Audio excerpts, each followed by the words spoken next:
ꯑꯍꯥꯟꯕꯃꯛꯇꯗ DKS Entertain YouTube channel asigi maikaidagi khwai miyambu taramna okjabaga loinana ikai khumnaba uchari ngasisu mayamgi mafamda nungaini khanba wari ma puduna lakjare ado warise liba haujingegi mamangda mayamda karigumba wafam kharadang thamjage ado aina thamdriba wafamje aije haipa saba adu tawena kamenda tawrakpusu yaiko ado aisi tasengna haraga haipa sabagi nachade aingonda thokpa thawdo amagi matangdane si kanagumba kharagi mafamdadi kanaba oibusu yaena khanbadagi aina mafamje haijabane haidi aije chahi ani makhai muki mamangda nung layebako nungje yengakanda tagreba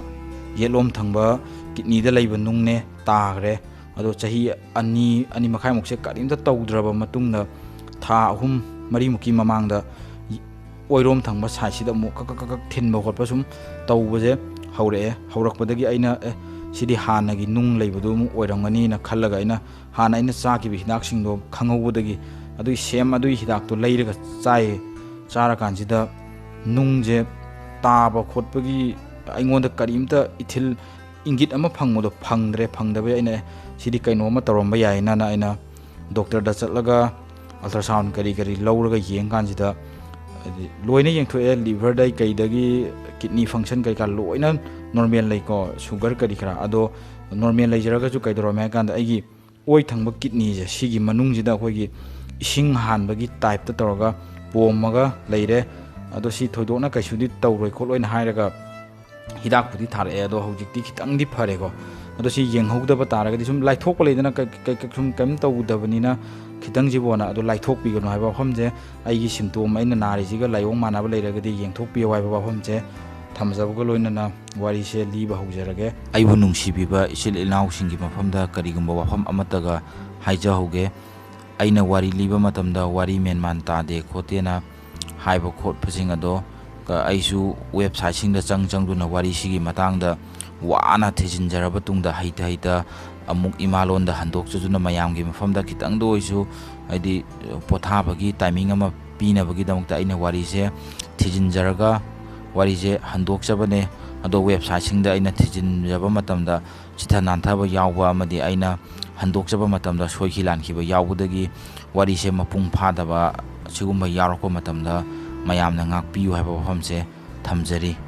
ado aigi sound nungaite haibdo mayamnabu ai nungsibiradi nongmadi soidana sound nungai hanjage ado hojik aina recording tawraga mayamgi seba tawjari je ai sigi pot ani ji gatangda neba yengbiyu ko mayamna jo si ani gatang je sijinaraga aina mayamgi seba tawjabane ado mayamnabu leptana aibu nungsibidana sum support tawragadi matamna purokpa ichelgi matungina aisho atopa youtuber sing dumaina sound je nungai hanjage haiba wafamje thamjabuga loinana wari je liba hujare ngasi ena puduna laiba wari sigi Shraddha Walkar kawa nupi amagi matangi wari ne Shraddha Walkar je koli kaski Hindu family amada Suman Madan Walkar amadi Vikas Madan Walkar kawa ani jigi moi ani gi machana pi oina Maharashtra gi Basai hariba mafamje sida pokhi magi manaunipa Srije Walkar kawa amaju lei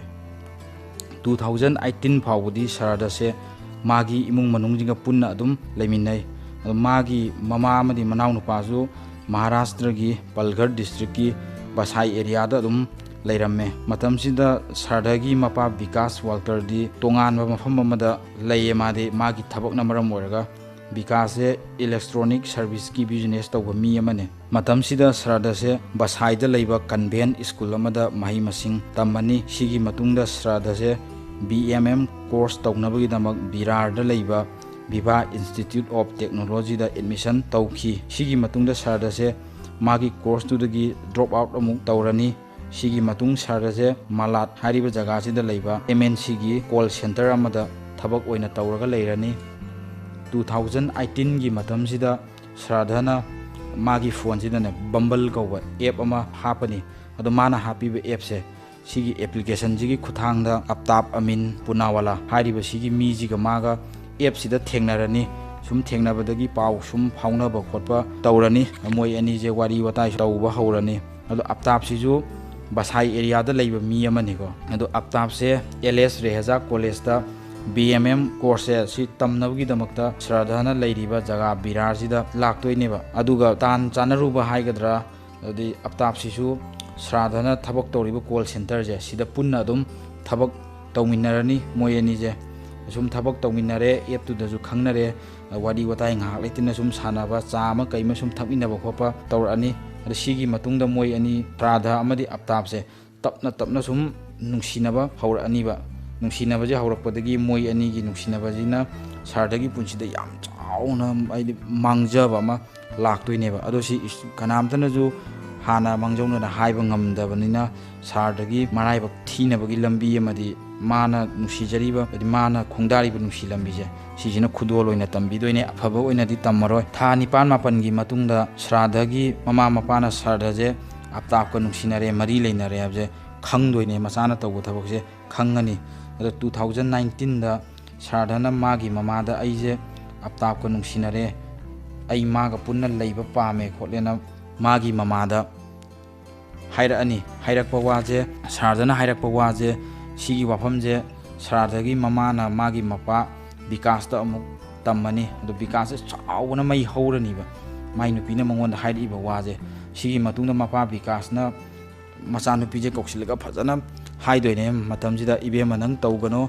nanga aptapka nungsinarido kaisu yaroi magi kai community na ju yaroi akhoi gi community ju yaroi ni man muslim ni ado akhoi ne hindu ne nangna khaliba wakhando orida bo wakhani nang thado o oithoi ado nabani je luhongba kaisu yaroi kholoina phajana gyan tana ba hai Shraddhagi mapana Shraddha ado inkhalakpagi angawba haigadra Shraddhana kaisu thoidokna edi mawa lawdabado mama mapana magi damakta phana bhaido mawa lawdabida Shraddha je mangak yam kanba oye matamduda mama mapana haiba gakse nithi nungaina tadaba khotaba he khara kana hajiluraga jo mana oine onkhallaga mana ga action hekta tawba as aije haujikti chawre chahi 15 sure ada aije isana isagi apaphatagi decision loina isana lawba ngamabane aiju mi ne noina aije mi oina udrabo kana sumaina haiba khopaje tawdoine ma pana si nungaini nungaroi kaimta khandabida madi aptapki wakhana ngawrabaneba phattaba thodok to thorakani haibado khangdabanena ado moina phana yamna Shraddhagi mafamda hairaju Shraddhana yararoi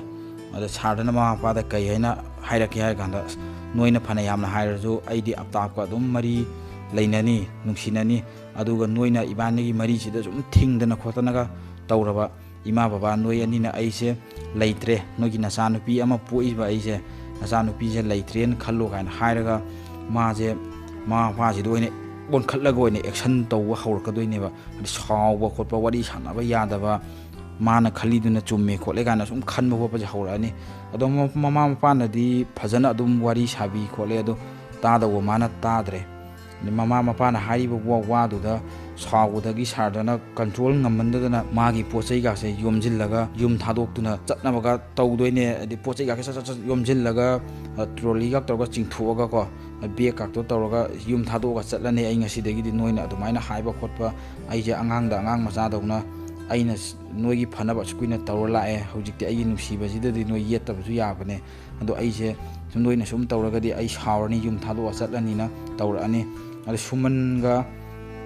Bikase sigana yam kana khamdoine ibe manang adumaina tawno akhoina sileje nangi phanabane akhoina haije nang yaw nangna tawido phatte khotena phajana hairani phajana hairajo Shraddhana kaim tara roiko haidi madi aptapki nungsinabudu nungsibudu ngawraga leiramnina madi karim tara ro Shraddhana moigi waje tadabida chatkhrani sigi matung Shraddha amadi aptapse punna moyani gi punsi amada hingnabagi damak Delhi da chatkhrani Delhi da chatnaba warepse lawdoine akhoini Delhi da chatkhrje natradi ima babana yam thina yetle khole nangi ju yelamgani aduna ibani gi nungsinabaje thungnadabuju yai aduna ibani thungnanaba nangju yum thado aiju yum thado ga chatse khosena moini je sumaina adi khutakki oiba khongthang amagi khutakki oiba decision ama lawraga moi ani je mayum thado ga chatnarani moi apartment ama lawraga leinaba na khanaraba tungda makoi ani na mayum thadokna chatpagi matangda mi ngeje pangangda ngangnaba khotpa tawdoineba mi ejidi ngangnaragena leirina khara mana mu moigi imung manungjingna lawrakpa decision do moi ani na yaningdabadagi chatpa khotpa oirangani khotkani na khara mana hainarani de khara mana mu ꯑꯞꯇꯥꯞꯅ ꯇꯧꯔꯤꯕ ꯊꯕꯛꯇꯣ ꯑꯗꯨꯅ ꯌꯥꯗꯕꯅꯤꯅ ꯃꯣꯏ ꯑꯅꯤꯁꯦ ꯅꯨꯡꯁꯤꯅꯕꯅꯤꯅ ꯑꯞꯇꯥꯞꯅ ꯇꯧꯔꯤꯕ ꯊꯕꯛꯇꯨꯒꯤ ꯃꯇꯨꯡ ꯏꯟꯅ ꯁꯨꯝ ꯃꯣꯏ ꯑꯅꯤꯁꯦ ꯂꯥꯛꯄ ꯆꯠꯄ ꯈꯣꯠꯄ ꯑꯣꯏꯔꯝꯒꯅꯤ ꯁꯨꯝ ꯄꯪꯍꯥꯏꯗ ꯍꯥꯏꯅꯔꯅꯤ ꯃꯇꯝꯗꯨꯗ ꯑꯗꯨꯃꯛꯄꯨ ꯈꯔ ꯂꯩꯔꯕ ꯇꯨꯡꯗ ꯁꯥꯔꯗꯅ ꯃꯥꯒꯤ ꯃꯔꯨꯞꯁꯤꯡꯗ ꯑꯞꯇꯥꯞꯁꯦ ꯍꯥꯟꯅꯒ ꯃꯥꯟꯅꯗ꯭ꯔꯦꯅ ꯄꯥꯎ ꯇꯝꯕꯁꯦ ꯍꯧꯔꯛꯑꯅꯤ ꯃꯥꯁꯦ ꯍꯥꯟꯅꯒ ꯃꯥꯟꯅꯗꯦ ꯏꯁꯧ ꯄꯪꯂꯥꯡꯗ ꯂꯥꯡꯉꯦ ꯀꯔꯤꯒꯨꯝꯕ ꯑꯝꯇ ꯋꯥꯔꯤ ꯐꯖꯅ ꯅꯦꯅꯥ ꯇꯥꯅ ꯁꯥꯟꯅꯕ ꯌꯥꯗꯦ ꯑꯩꯁꯨ ꯒ꯭ꯌꯥꯟ ꯇꯥꯗꯦ ꯀꯔꯤ ꯃꯔꯝꯒꯤ ꯁꯥꯎꯔꯤꯅꯣ ꯍꯪꯉꯁꯨ ꯍꯦꯛꯇ ꯃꯥꯏ ꯃꯤꯠ ꯈꯪꯗꯅ ꯊꯥꯖꯟꯕ ꯑꯗꯩꯗꯤ ꯀꯔꯤꯒꯨꯝꯕ ꯑꯝꯇ ꯃꯉꯣꯟꯗ ꯍꯥꯏꯕ ꯌꯥꯗꯦ ꯈꯣꯠꯇꯦꯅ ꯁꯥꯔꯗꯅ ꯃꯥꯒꯤ ꯃꯃꯥꯟꯅꯕꯁꯤꯡꯗ ꯄꯥꯎꯁꯦ ꯇꯝꯃꯛꯑꯅꯤ ꯃꯥꯁꯦ ꯈꯪꯗꯦ ꯂꯩꯃꯤꯟꯅꯗꯧꯕ ꯀꯤꯔꯦ ꯃꯥꯒꯤ ꯑꯀꯤꯕ ꯃꯑꯣꯡ ꯃꯇꯧ ꯍꯥꯟꯅ ꯎꯕ ꯐꯪꯗꯕ ꯃꯥꯒꯤ ꯇꯣꯉꯥꯟꯕ ꯁꯛꯂꯣꯟ ꯑꯃ ꯑꯩ ꯇꯣꯏꯅ ꯎꯔꯦ ꯑꯩꯁꯦ ꯌꯥꯝ ꯋꯥꯔꯦ ꯃꯥꯒ ꯂꯩꯃꯤꯟꯅꯕꯁꯦ ꯅ ꯌꯥꯝ ꯅꯨꯡꯉꯥꯏꯇꯅ ꯃꯃꯥꯟꯅꯕꯁꯤꯡꯗ ꯄꯥꯎ ꯇꯝꯂꯛꯈꯤꯕ ꯂꯩ ꯑꯃꯔꯣꯝꯗ ꯁꯥꯔꯗꯅ ꯄꯨꯝꯅꯃꯛꯁꯦ ꯊꯥꯗꯣꯛꯄ ꯄꯥꯝꯃꯒꯁꯨ ꯎꯄꯥꯏꯗꯤ ꯂꯩꯇꯦꯗꯤ ꯃꯥꯒꯤ ꯅꯨꯄꯥꯅꯤ ꯃꯥꯒꯤ ꯃꯈꯥꯗ ꯃꯥ ꯂꯩꯔꯤꯅꯤ ꯊꯕꯛꯁꯨ ꯄꯨꯟꯅ ꯑꯗꯨꯝ ꯇꯧꯃꯤꯟꯅꯔꯤꯅꯤ ꯑꯗꯨꯅ ꯀꯔꯝ ꯀꯥꯟꯗꯅꯣꯕ ꯃꯥꯅ ꯂꯤꯊꯣꯛꯑꯒ ꯆꯠꯇꯣꯏꯗꯣ ꯑꯗꯨ ꯁꯨꯃꯥꯏꯅ ꯃꯥꯒꯤ ꯂꯤꯊꯣꯛꯐꯝꯁꯦ ꯂꯩꯇꯕꯗꯨꯒꯤ ꯃꯥꯁꯦ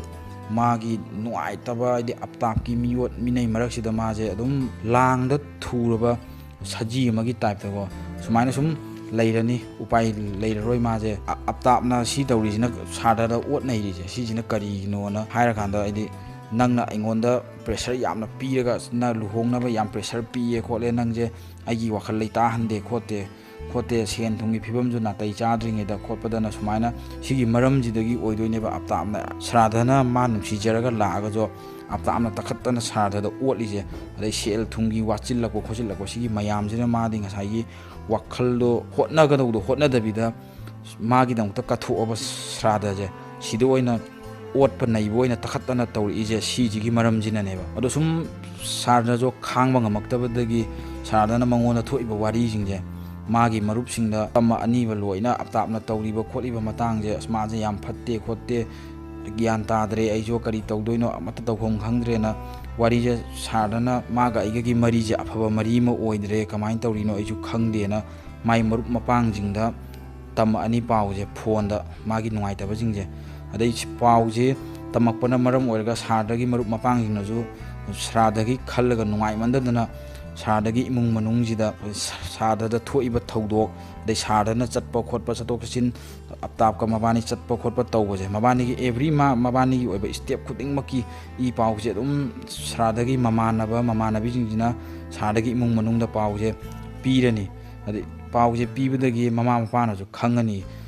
ꯏꯆꯥ ꯅꯨꯄꯤꯁꯦ ꯑꯞꯇꯥꯞꯅ ꯌꯥꯝꯅ ꯑꯣꯠꯄꯤ ꯅꯩꯕꯤꯔꯦ ꯈꯣꯠꯂꯦ ꯀꯃꯥꯏꯅ ꯇꯧꯅꯤ ꯈꯣꯠꯅꯤꯅ ꯃꯣꯏꯁꯨ ꯃꯊꯥ ꯁꯥꯕ ꯍꯧꯔꯅꯤ ꯑꯗꯣ ꯁꯤꯗ ꯑꯃꯨꯛ ꯑꯞꯇꯥꯞꯁꯦ ꯅꯁꯥꯒꯥꯎꯟꯗ ꯂꯩꯔꯝꯃꯕ ꯇꯨꯡꯗ ꯍꯥꯏꯗꯤ ꯕꯁꯥꯏ ꯑꯦꯔꯤꯌꯥꯗ ꯑꯃꯨꯛ ꯆꯠꯈ꯭ꯔꯦ ꯍꯥꯏꯕꯁꯦ ꯑꯃꯨꯛ ꯈꯪꯉꯅꯤ ꯉꯁꯥꯏꯒꯤ ꯄꯥꯎꯁꯦ ꯃꯃꯥꯟꯅꯕꯉꯩꯗꯨꯅ ꯃꯃꯥ ꯃꯄꯥꯗ ꯇꯝꯃꯤꯉꯩ ꯃꯅꯨꯡꯁꯤꯗ ꯃꯕꯥꯅꯤꯒꯤ ꯂꯩꯐꯝꯁꯦ ꯍꯣꯡꯗꯣꯛ ꯍꯣꯡꯖꯤꯟ ꯇꯧꯋꯦ ꯑꯃꯗꯒꯤ ꯑꯃꯨꯛ ꯆꯠꯂꯦꯁꯦ ꯁꯤꯒꯤ ꯄꯥꯎꯁꯤꯁꯨ ꯑꯃꯨꯛ ꯈꯪꯉꯅꯤ ꯃꯃꯥ ꯃꯄꯥꯅ ꯃꯔꯛꯁꯤꯗ ꯁꯥꯔꯗꯅ ꯃꯃꯥꯗ ꯐꯣꯟ ꯀꯣꯜ ꯇꯧꯔꯛꯑꯅꯤ ꯏꯃꯥ ꯑꯩ ꯌꯥꯝ ꯋꯥꯔꯦ ꯃꯥꯗꯣ ꯋꯥꯔꯤ ꯑꯝꯇ ꯁꯥꯟꯅꯕ ꯌꯥꯗꯦ ꯀꯔꯤꯒꯨꯝꯕ ꯑꯝꯇ ꯍꯥꯏꯔꯁꯨ ꯑꯗꯨꯝ ꯏꯁꯧ ꯄꯪꯂꯥꯡꯗ ꯂꯥꯡꯕ ꯃꯃꯤꯠ ꯀꯥꯛꯁꯦ ꯑꯩꯉꯣꯟꯗ ꯈꯥꯅ ꯌꯦꯡꯕ ꯃꯔꯝ ꯆꯥꯗꯅ ꯑꯗꯨꯝ ꯐꯨꯕ ꯆꯩꯕ ꯑꯗꯨꯝ ꯇꯧ ꯂꯩꯔꯦ ꯍꯥꯏꯕꯁꯦ ꯃꯃꯥꯗ ꯐꯣꯟ ꯇꯧꯔꯒ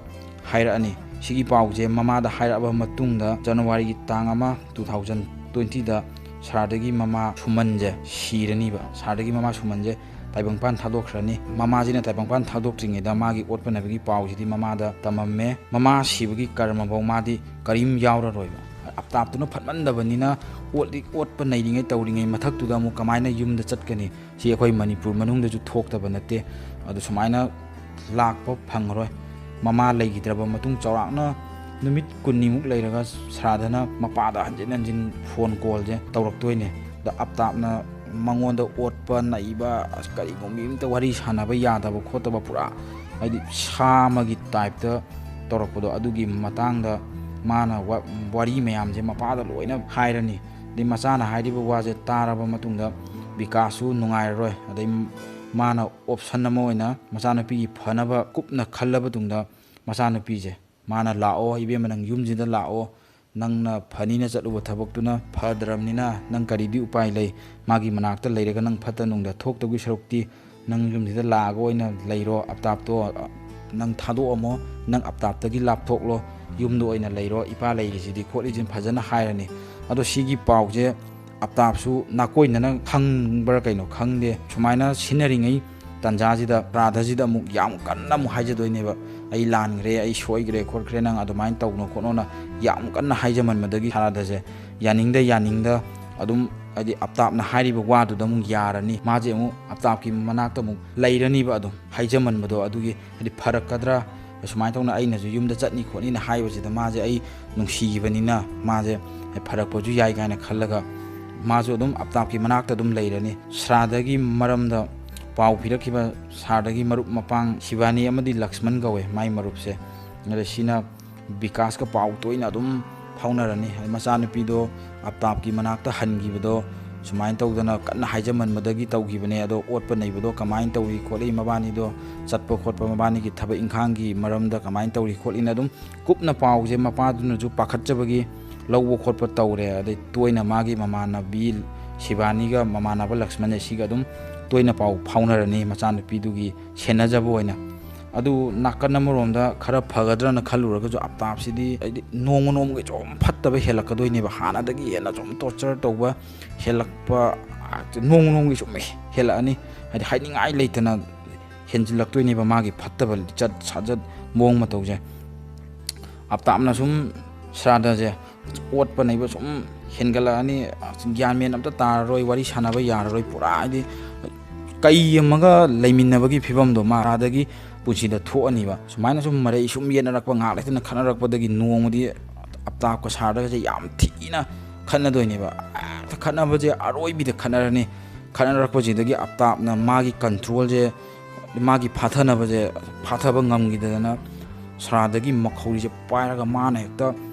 kanna nupi je gi mangak samje tikatana met khairaga sarda je konggon ga brik car ga mamit ka se loina ngau nga ta pang ga ta si doine ba ade sira matung jida aptab se magi ngasai nga ki ba saw do bakna phadara ga ma je matha sa ba horani ade sarda gi body je ina hati hadore mi na khanga ani se kamaina tawjige na ma je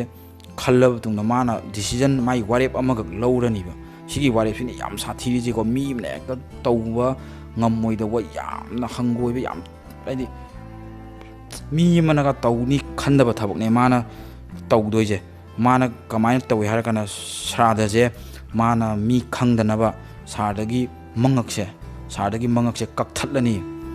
kakthatlani aduga sardagi khujeng khudang je sida muk kakthatlani aduga pambonggi makha tarakgi konthok konjin jaga je khumit je sigi jaga jida mu mak kakthatlani saganju kakthatlani adai mapaigan makhong ga se macen makak kaktoine ba thangna ta makak kakthatlani adai mathabak ki sigi humdang saru karak se loina khaiduoga magi manungi thibung thin mayam je loina lokthuoga cherang amada ahum mari thokna handoine aduga magi khaidat khibagi phaktuoga leiba magi body gi saruk se amuk simana amu thangna amuk macen lielaga matup kunthra manga thokna kaktoine ba sardagi body je mana kunthra manga thokna ka ga mana polythene da hanjilani aduga magi liter chohungi capacity oba magi fridge je sida hapchil laga thammaga mana kamai tawi harakanda nongalamdai gi pung ani ga tarak paswai jida aptabna sardagi fridge da yauri ba makak se polythene mayom je anium jom bag ta ga hapaga puthoga Sadarpur area da leiba jungle je forest sida mana langthoktoine ba sanga na charagana chajagrajano ade pummagana pungrajano na magi lotna bo khotna ba mana makak kunthra manga thokna kakthatlaba sradagi body je sumai tongna nomo gi adi amamani sum langtho ani sum nakana madana September gi tang 13 da Lakshman na sardagi makpa sirje je sida phone tawraga sardaje tha ani makhai muk sure akhoi ga paw phauna daba maje hana de akhoi ga sum paw phauna ramane do hojikti phauna gidre mado number ga anawo sillabra akhoi jadi kem hairakte silladi hairakpam thokone noidaga ma call tawr amba leibra khoprana paw pirani ado manaw nupa srije na ju phauna dabani na dum phauna de khotin hairni ado srije je kitang nungai taba madi leiye ado maina haira kanda aduga srije na magi mapada hairani ba magi mapada hairani adi pauje sardagi mapa Vikas na taraba tungda Lakshman je kaurani aduga waje hangani Lakshman da machanupi gi mapa matang da khangning man badagi Lakshman na mapada sem adum ꯍꯥꯏꯔꯅꯤ ꯕꯕꯥ ꯁꯥꯔꯗꯗꯣ ꯑꯩꯈꯣꯏꯒ ꯍꯥꯟꯅꯗꯤ ꯑꯗꯨꯝ ꯄꯥꯎꯁꯦ ꯑꯗꯨꯝ ꯑꯌꯥꯝꯕ ꯃꯇꯝꯗ ꯑꯗꯨꯝ ꯐꯥꯎꯅꯕꯅꯦ ꯃꯥꯒꯤ ꯑꯋꯥ ꯑꯅꯥ ꯂꯩꯇ ꯈꯣꯠꯇꯕꯒꯤ ꯃꯇꯥꯡꯗ ꯑꯗꯨꯝ ꯐꯥꯎꯅꯕꯅꯦ ꯑꯗꯣ ꯊꯥ 2 ꯃꯈꯥꯏꯃꯨꯛ ꯁꯨꯔꯦ ꯃꯥꯅ ꯑꯩꯈꯣꯏꯗ ꯀꯣꯜ ꯇꯧꯔꯛꯇꯕ ꯑꯩꯈꯣꯏꯅꯁꯨ ꯃꯉꯣꯟꯗ ꯐꯣꯟ ꯇꯧꯕ ꯃꯇꯝꯗ ꯃꯥꯒꯤ ꯐꯣꯟꯗꯣ ꯑꯗꯨꯝ ꯁ꯭ꯋꯤꯆ ꯑꯣꯐ ꯂꯩꯌꯦ ꯅꯣꯏꯒ ꯄꯥꯎ ꯐꯥꯎꯅꯕ꯭ꯔꯥ ꯈꯣꯠꯄ꯭ꯔꯥꯅ ꯍꯪꯕꯗꯁꯨ ꯁꯤꯔꯖꯦꯅ ꯁꯨꯃꯥꯏꯅ ꯇꯧꯅ ꯑꯩꯉꯣꯟꯗ ꯄꯥꯎꯗꯤ ꯐꯥꯎꯅꯗꯦꯅ ꯍꯥꯏꯔꯛꯑꯦ ꯃꯥꯗꯣ ꯀꯃꯥꯏꯅ ꯇꯧꯈ꯭ꯔꯖꯥꯠꯅꯣ ꯈꯣꯠꯈ꯭ꯔꯖꯥꯠꯅꯣꯅ ꯉꯁꯥꯏꯒꯤ ꯂꯛꯁꯃꯟꯁꯦ ꯁꯤꯅꯁꯨ ꯕꯤꯀꯥꯁꯇ ꯍꯥꯏꯔꯛꯑꯅꯤ ꯑꯗꯩ ꯕꯤꯀꯥꯁꯁꯦ ꯃꯁꯥꯗ ꯄꯥꯈꯠꯄ ꯑꯃꯗꯤ ꯐꯥꯎꯔꯅꯤ ꯏꯆꯥꯅꯨꯄꯤꯗꯣ ꯁꯨꯃꯥꯏꯅ ꯇꯧꯅ ꯑꯣꯠꯂꯦ ꯅꯩꯌꯦꯅ ꯍꯥꯏꯔꯝꯕꯗꯣ ꯃꯥꯅꯕꯨ ꯀꯩꯗꯧꯕꯤꯔꯝꯗꯣꯏꯖꯥꯠꯅꯣꯅꯦ ꯏꯆꯥꯅꯨꯄꯤꯗꯣꯅ ꯄꯥꯈꯠꯄ ꯑꯃ ꯂꯥꯎꯔꯒ ꯃꯥꯅꯁꯨ ꯃꯆꯥꯅꯨꯄꯤꯗ ꯄꯥꯎ ꯐꯥꯎꯅꯅꯕ ꯌꯥꯝ ꯀꯟꯅ ꯍꯣꯠꯅꯗꯣꯏꯅꯦ ꯑꯗꯨ ꯀꯔꯤꯗꯤ ꯎꯄꯥꯏ ꯂꯩ ꯑꯁꯣꯝ ꯅꯥꯀꯟꯗꯗꯤ ꯑꯞꯇꯥꯞꯅ ꯁꯥꯔꯗꯗꯣ ꯍꯥꯠꯂꯦ ꯃꯀꯛ 35 ꯊꯣꯛꯅ ꯀꯛꯊꯠꯂꯦ ꯑꯗꯨꯒ ꯐꯣꯟ ꯅꯨꯡ ꯂꯣꯏꯅ ꯊꯨꯒꯥꯏꯈ꯭ꯔꯕꯅꯤꯀꯣ ꯁꯥꯔꯗꯒꯤꯅꯤ ꯍꯥꯏꯕꯗ ꯀꯔꯤꯝ ꯂꯩꯇ꯭ꯔꯕꯅꯦ ꯑꯁꯣꯝꯗ ꯍꯣꯏ ꯃꯥꯅ ꯁꯦꯠꯂꯝꯕꯒꯤ ꯐꯤꯔꯣꯜ ꯈꯔ ꯃꯥꯒꯤ ꯀꯛꯊꯠꯂꯕ ꯍꯛꯆꯥꯡꯒꯤ ꯃꯆꯦꯠ ꯈꯔ ꯐ꯭ꯔꯤꯖꯇ ꯂꯩꯔꯤꯗꯨꯗꯩ ꯍꯦꯟꯅ ꯁꯥꯔꯗꯒ ꯍꯥꯏꯗꯤ ꯄꯥꯎ ꯐꯥꯎꯅꯕ ꯌꯥꯅꯕꯒꯤ ꯄꯥꯝꯕꯩ ꯑꯃꯠꯇ ꯂꯩꯇ꯭ꯔꯕꯅꯦꯕ ꯑꯗꯩ ꯃꯄꯥꯁꯦ ꯁꯨꯝ ꯆꯤꯡꯅꯕ ꯍꯦꯜꯂꯛꯄꯗꯒꯤ ꯁꯥꯔꯗꯒꯤ ꯃꯄꯥ ꯕꯤꯀꯥꯁꯅ ꯁꯤꯗꯤ ꯄꯨꯂꯤꯁꯇꯨ ꯑꯣꯏꯅ ꯀꯝꯄ꯭ꯂꯦꯟ ꯇꯧꯕꯅ ꯐꯔꯦꯅ ꯈꯜꯂꯛꯄꯗꯒꯤ ꯃꯅꯤꯄꯨꯔ ꯄꯨꯂꯤꯁ ꯁ꯭ꯇꯦꯁꯟꯁꯤꯗ ꯆꯠꯂꯒ ꯀꯝꯄ꯭ꯂꯦꯟ ꯑꯃ ꯇꯧꯔꯅꯤ ꯊꯥꯡꯒꯠꯂꯅꯤ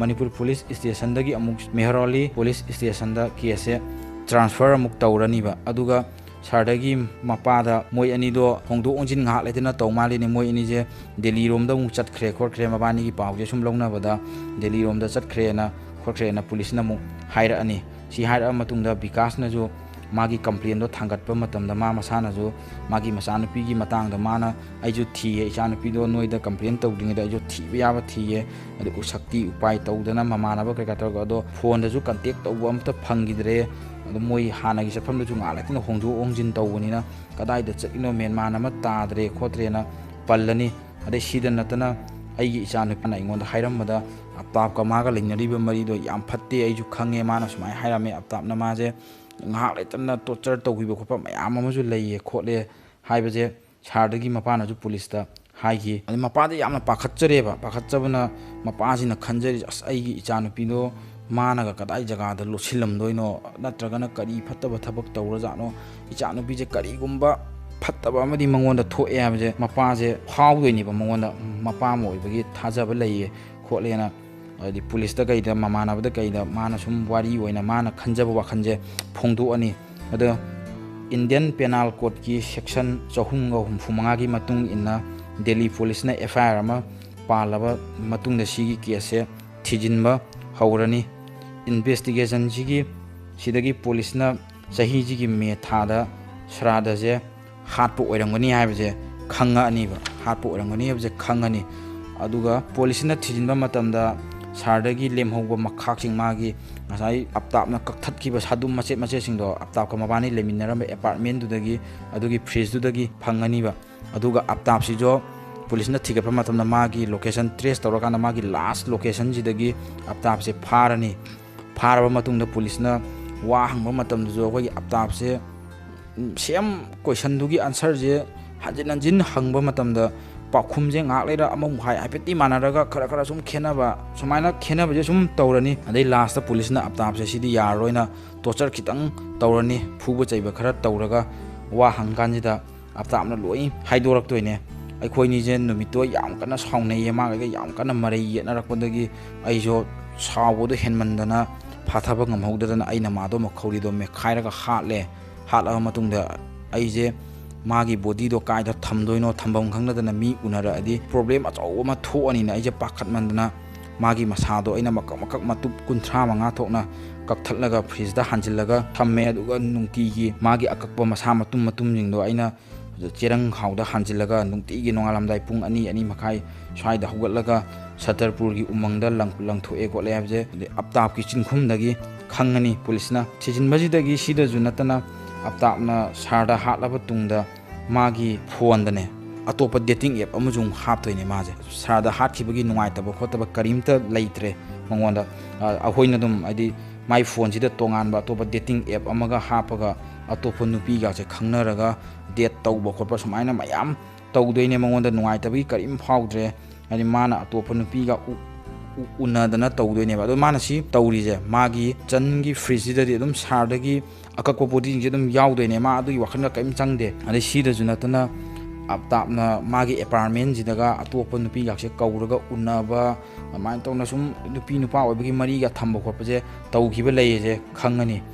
ꯃꯥꯒꯤ ꯆꯤꯟꯈꯨꯝꯁꯦ ꯇꯥꯔꯕ ꯇꯨꯡꯗ ꯄꯨꯂꯤꯁꯅ ꯗꯣꯛ ꯁ꯭ꯀ꯭ꯋꯥꯗꯀꯥꯁꯦ ꯁꯤꯖꯤꯟꯅꯔꯒ ꯁꯇꯔꯄꯨꯔꯒꯤ ꯎꯃꯪꯁꯤꯡꯗ ꯄꯥꯛꯇꯛꯅꯅ ꯊꯤꯕ ꯍꯨꯝꯕ ꯇꯧꯗꯣꯏꯅꯦ ꯊꯤꯕ ꯍꯨꯝꯕ ꯇꯧꯕꯁꯤꯗ ꯃꯀꯣꯛ ꯌꯥꯎꯅ ꯁꯥꯗꯣꯡꯒꯤ ꯁꯔꯨꯛ ꯃꯀꯛ ꯑꯌꯥꯝꯕꯗꯤ ꯐꯪꯉꯔꯣꯏ ꯁꯨꯞꯅꯒꯤ ꯃꯀꯛ 12ꯈꯛ ꯐꯪꯉꯅꯤ ꯃꯥꯒꯤ ꯄꯤꯁ ꯐꯪꯉꯤꯕ ꯈꯔꯁꯤꯁꯨ ꯁꯥꯗꯣꯡꯗꯤ ꯊꯣꯏꯅ ꯌꯥꯎꯗ꯭ꯔꯦ ꯁꯔꯨꯅ ꯑꯌꯥꯝꯕ ꯉꯥꯛꯇ ꯑꯣꯏꯔꯦꯀꯣ ꯄꯠꯊ ꯄꯨꯝꯊꯈꯤꯕ ꯑꯣꯛ ꯑꯣꯏꯕꯅ ꯁꯤꯒꯤ ꯐꯪꯉꯤꯕ ꯃꯌꯥꯝꯁꯦ DNA ꯇꯦꯁꯁꯦ ꯇꯧꯔꯕ ꯇꯨꯡꯗ ꯁꯥꯔꯗꯒꯤꯅꯦ ꯍꯥꯏꯕꯁꯦ ꯈꯪꯕ ꯉꯝꯃꯅꯤ ꯑꯗ ꯏꯕꯤꯗꯦꯟꯁꯁꯨ ꯂꯩꯔꯦ ꯄ꯭ꯔꯨꯐꯁꯨ ꯇꯧꯔꯦ ꯁꯤ ꯄꯨꯝꯅꯃꯛ ꯇꯧꯔꯕ ꯇꯨꯡꯗ ꯑꯞꯇꯥꯞꯁꯦ ꯋꯦꯁ ꯗꯦꯜꯂꯤꯒꯤ ꯇꯤꯍꯥꯔ ꯖꯦꯜꯗ ꯊꯝꯃꯅꯤ ꯃꯥ ꯊꯝꯂꯤꯁꯦ ꯁꯦꯜ ꯅꯝꯕꯔ 4ꯗ ꯊꯝꯃꯅꯤ ꯗꯦꯠ 29 ꯅꯕꯦꯝꯕꯔ 2022ꯗ ꯑꯞꯇꯥꯞꯁꯦ ꯖꯦꯜꯗꯒꯤ ꯗꯦꯜꯂꯤꯗ ꯋꯦꯁ ꯗꯦꯜꯂꯤꯗ ꯂꯩꯕ ꯐꯣꯔꯦꯟꯁꯤꯛ ꯁꯥꯏꯟꯁ ꯂꯦꯕꯣꯔꯦꯇꯔꯤꯗ ꯄꯨꯔꯒ ꯂꯥꯛꯇꯣꯏꯅꯦ ꯄꯨꯂꯤꯁꯀꯤ ꯃꯣꯏ ꯚꯦꯟꯗ ꯑꯗꯣ ꯃꯣꯏꯅ ꯑꯞꯇꯥꯞꯁꯦ ꯄꯨꯔꯒ ꯂꯥꯛꯄꯁꯤꯗ ꯍꯤꯟꯗꯨ ꯁꯦꯅꯥꯒꯤ ꯌꯥꯝꯃꯕ ꯃꯤ ꯃꯌꯥꯝꯁꯤꯅ ꯄꯨꯂꯤꯁꯀꯤ ꯒꯥꯔꯤꯁꯦ ꯊꯠꯆꯤꯜꯂꯒ ꯑꯦꯇꯦꯛꯁꯦ ꯑꯔꯣꯏꯕꯤꯗ ꯇꯧꯗꯣꯏꯅꯦꯕ ꯑꯦꯇꯦꯛꯁꯦ ꯑꯔꯣꯏꯕꯤꯗ ꯇꯧꯔꯛꯄꯗꯒꯤ ꯄꯨꯂꯤꯁꯅ ꯑꯞꯇꯥꯞꯁꯦ ꯄ꯭ꯔꯣꯇꯦꯛꯁꯟ ꯇꯧꯔꯒ ꯄꯨꯗꯤ ꯄꯨꯗꯣꯏꯅꯦ ꯐꯣꯔꯦꯟꯁꯤꯛ ꯁꯥꯏꯟꯁꯀꯤ ꯃꯥꯏ ꯄ꯭ꯔꯨꯐꯇꯣ ꯄꯤꯅꯕꯒꯤꯗꯃꯛꯇ ꯄꯨꯔꯅꯤ ꯃꯥꯒꯤ ꯇꯧꯐꯝ ꯊꯣꯛꯄ ꯇꯦꯁ ꯅꯣꯟ ꯑꯦꯛꯖꯥꯃꯤꯟ ꯀꯔꯤ ꯀꯔꯥ ꯂꯣꯏꯅ ꯇꯧꯔꯕ ꯇꯨꯡꯗ ꯃꯥꯁꯦ ꯑꯃꯨꯛ ꯗꯦꯜꯂꯤ ꯍꯥꯏ ꯀꯣꯔꯠꯅ ꯊꯣꯛꯈꯤꯕ ꯑꯣꯔꯗꯔꯗꯨꯒꯤ ꯃꯈꯥ ꯇꯥꯔꯛꯄ ꯑꯣꯏꯅ ꯃꯥꯁꯦ ꯇꯤꯍꯥꯔ ꯖꯦꯜꯗ ꯑꯃꯨꯛ ꯊꯥꯖꯤꯜꯂꯅꯤ ꯑꯗꯣ ꯃꯥꯒꯤ ꯇ꯭ꯔꯥꯏꯌꯦꯜ ꯀꯣꯔꯠꯇ ꯇ꯭ꯔꯥꯏꯌꯦꯜ ꯇꯧꯈꯤꯕ ꯃꯇꯝꯗ ꯃꯥꯒꯤ ꯑꯞꯇꯥꯞꯀꯤ ꯎꯀꯤꯜꯁꯤꯅ ꯅꯨꯃꯤꯗꯥꯡ ꯅꯠꯇꯕꯤꯗ ꯑꯌꯨꯛꯇꯒꯤꯅ ꯅꯨꯃꯤꯗꯥꯡ ꯋꯥꯏꯔꯝ ꯐꯥꯎꯕꯗꯤ ꯃꯥꯁꯦ ꯖꯦꯜꯒꯤ ꯑꯀꯣꯏꯕꯗ ꯆꯠꯊꯣꯛ ꯆꯠꯁꯤꯟ ꯇꯧꯕ ꯖꯦꯜꯒꯤ ꯊꯝꯃꯤꯕ ꯂꯝꯄꯥꯛꯇꯨꯗ ꯑꯗꯨꯝ ꯐ꯭ꯔꯤ ꯑꯣꯏꯅ ꯑꯗꯨꯝ ꯂꯩꯕ ꯈꯣꯠꯄꯒꯤ ꯑꯌꯥꯕꯁꯦ ꯄꯤꯔꯒ ꯃꯥꯁꯦ ꯖꯦꯜꯗ ꯊꯝꯈꯤꯕꯅꯦ ꯑꯗꯣ ꯃꯣꯏꯒꯤ ꯖꯦꯜꯒꯤ ꯑꯣꯊꯣꯔꯤꯇꯤꯒꯤ ꯀꯥꯡꯕꯨꯁꯤꯅ ꯃꯥꯅ ꯇꯧꯔꯤꯕ ꯃꯑꯣꯡꯗꯨꯗ ꯌꯥꯝꯅ ꯊꯤꯅ ꯄꯦꯟꯗꯕ ꯁꯥꯎꯅꯤꯡꯕ ꯂꯩꯈꯤꯕꯅ ꯃꯔꯝ ꯑꯣꯏꯔꯝꯕ ꯌꯥꯏ ꯑꯗꯨꯝ ꯑꯣꯏꯔꯝꯕ ꯌꯥꯏ ꯃꯥꯁꯦ ꯄꯨꯡ 9 ꯃꯄꯥꯟ ꯊꯣꯛꯍꯜꯂꯣ ꯍꯥꯏꯕꯁꯦ ꯊꯣꯛꯍꯜꯂꯔꯣꯏ ꯁꯨꯞꯅꯒꯤ ꯃꯥꯁꯦ ꯑꯌꯨꯛꯇ ꯁꯨꯞꯅꯒꯤ ꯄꯨꯡ 1ꯈꯛ ꯑꯗꯨꯒ ꯅꯨꯃꯤꯗꯥꯡ ꯋꯥꯏꯔꯝꯒꯤ ꯃꯇꯝꯗ ꯄꯨꯡ 1 ꯁꯨꯃꯥꯏꯅ ꯃꯥꯁꯦ ꯊꯣꯛꯄꯒꯤ ꯑꯌꯥꯕꯁꯦ ꯄꯤꯔꯅꯤ ꯑꯗꯨꯒ ꯃꯥꯁꯦ ꯌꯥꯝꯅ ꯄꯤꯛꯄ ꯖꯦꯜꯗ ꯂꯩꯅ ꯖꯦꯜꯗ ꯂꯩꯕꯒ ꯍꯥꯏꯅꯕꯗꯣ ꯑꯗꯨꯃꯥꯏꯅ ꯍꯥꯏꯗꯤ ꯖꯦꯜꯒꯤ ꯑꯄꯤꯛꯄ ꯀꯥ ꯑꯃꯗ ꯃꯥꯁꯦ ꯑꯗꯨꯝ ꯊꯝꯗꯣꯏꯅꯦ ꯃꯤ ꯀꯅꯥꯝꯇꯒꯁꯨ ꯃꯥꯁꯦ ꯂꯩꯃꯤꯟꯅꯍꯜꯂꯣꯏꯀꯣ ꯑꯗꯩ ꯃꯥꯁꯦ ꯑꯇꯣꯞꯄ ꯖꯦꯜꯗ ꯂꯩꯕ ꯃꯤ ꯃꯌꯥꯝꯒ ꯋꯥꯔꯤ ꯁꯥꯟꯅꯕ ꯈꯣꯠꯄ ꯑꯃꯠꯇ ꯌꯥꯔꯣꯏ ꯁꯨꯞꯅꯒꯤ ꯃꯥꯒꯤ ꯍꯥꯏꯕꯨ ꯑꯌꯨꯛꯇ ꯄꯨꯡ 1ꯈꯛ ꯉꯥꯏꯍꯥꯛ ꯊꯣꯛꯑꯝꯃꯅꯤ ꯑꯗꯨꯒ ꯑꯃꯨꯛ ꯃꯥꯁꯦ ꯖꯦꯜꯗ ꯑꯃꯨꯛ ꯂꯩꯗꯣꯏꯕ ꯃꯤ ꯑꯇꯩꯗꯤ ꯃꯄꯥꯟꯗ ꯑꯗꯨꯝ ꯂꯩꯍꯧꯗꯣꯏꯅꯦ ꯑꯗꯣ ꯃꯥꯗꯤ ꯖꯦꯜꯗ ꯑꯗꯨꯝ ꯂꯩꯔꯅꯤ ꯑꯗꯨꯒ ꯅꯨꯡꯊꯤꯟ ꯅꯨꯃꯤꯗꯥꯡ ꯋꯥꯏꯔꯝꯁꯦ ꯁꯤꯗ ꯁꯨꯞꯅꯒꯤ ꯄꯨꯡ 1 ꯑꯃꯨꯛ ꯊꯣꯛꯍꯟꯗꯣꯏꯅꯦꯕ ꯑꯗꯣ ꯁꯤꯁꯨ ꯃꯤ ꯑꯇꯣꯞꯄ ꯀꯅꯥꯒ ꯀꯩꯒ ꯀꯔꯤꯝ ꯇꯧꯕ ꯌꯥꯔꯣꯏꯀꯣ ꯃꯥꯁꯦ ꯁꯦꯀꯨꯔꯤꯇꯤꯅ ꯌꯥꯝꯅ ꯀꯩꯅꯣ ꯇꯧꯔꯒ ꯑꯗꯨꯝ ꯀꯣꯏꯁꯦꯟ ꯁꯦꯟꯅꯔꯒ ꯊꯝꯃꯒ ꯃꯥꯁꯦ ꯍꯧꯖꯤꯛ ꯐꯥꯎꯕꯒꯤ ꯑꯣꯏꯅꯗꯤ ꯁꯨꯃꯥꯏꯅ ꯖꯦꯜꯗ ꯂꯩꯔꯒꯁꯨ ꯌꯥꯝꯅ ꯍꯥꯏꯗꯤ ꯖꯦꯜ ꯃꯅꯨꯡꯒꯤ ꯑꯣꯏꯕ ꯐ꯭ꯔꯤꯗꯝ ꯑꯃ ꯐꯪꯉꯒ ꯂꯩꯕ ꯍꯥꯏꯗꯨꯗꯤ ꯑꯣꯏꯗꯦ ꯑꯗꯣ ꯃꯥꯁꯦ ꯁꯨꯃꯥꯏꯅ ꯁꯨꯝ ꯂꯩꯔꯤ ꯑꯗꯣ ꯃꯥꯁꯦ ꯗꯦꯠ ꯁꯦꯟꯇꯦꯟꯁ ꯄꯤꯕ ꯈꯣꯠꯅꯕꯒꯤ ꯌꯥꯝ ꯀꯟꯅ ꯇꯧꯔꯤ ꯍꯧꯖꯤꯛ ꯐꯥꯎꯕꯒꯤ ꯑꯣꯏꯅꯗꯤ ꯑꯩꯅ ꯊꯤꯖꯤꯟꯖꯕ ꯋꯦꯕꯁꯥꯏꯠꯇ ꯍꯩꯇ ꯊꯤꯖꯤꯟꯖꯕ ꯃꯇꯝꯗ ꯃꯥꯁꯦ ꯗꯦꯠ ꯄꯦꯅꯥꯜꯇꯤꯒꯨꯝꯕ ꯄꯤꯕ ꯈꯣꯠꯄꯗꯤ ꯂꯩꯇꯦ ꯑꯗꯣ ꯃꯥꯁꯦ ꯖꯦꯜꯗꯗꯤ ꯍꯧꯖꯤꯛ ꯐꯥꯎꯒꯤ ꯑꯣꯏꯅꯗꯤ ꯁꯨꯃꯥꯏꯅ ꯂꯩꯔꯤ ꯍꯥꯏꯕ ꯋꯥꯐꯝꯁꯦ ꯊꯝꯖꯕꯒ ꯂꯣꯏꯅꯅ ꯋꯥꯔꯤꯁꯦ ꯉꯁꯤꯒꯤꯗꯤ ꯃꯌꯥꯝ ꯃꯇꯥꯡꯁꯤꯗ ꯂꯣꯏꯁꯤꯟꯖꯔꯦ ꯑꯗꯣ ꯋꯥꯔꯤꯁꯦ ꯅꯨꯡꯉꯥꯏꯇ꯭ꯔꯁꯨ ꯅꯨꯡꯉꯥꯏꯌꯦꯅ ꯈꯟꯕꯤꯌꯣ ꯑꯗꯨꯒ ꯆꯦꯅꯦꯜ ꯑꯁꯤꯕꯨꯁꯨ ꯁꯞꯄꯣꯔꯠ ꯇꯧꯕꯤꯕ ꯑꯣꯏꯅ ꯃꯌꯥꯝꯅ ꯃꯇꯨꯡ ꯇꯥꯔꯛꯄ ꯚꯤꯗꯤꯑꯣꯁꯨ ꯑꯗꯨꯝ ꯌꯦꯡꯕꯤꯌꯨ ꯍꯥꯏꯕ ꯋꯥꯐꯝꯁꯦ ꯊꯝꯖꯕꯒ ꯂꯣꯏꯅꯅ ꯉꯁꯤꯒꯤꯗꯤ ꯀꯥꯏꯅꯔꯁꯦ ꯃꯌꯥꯝ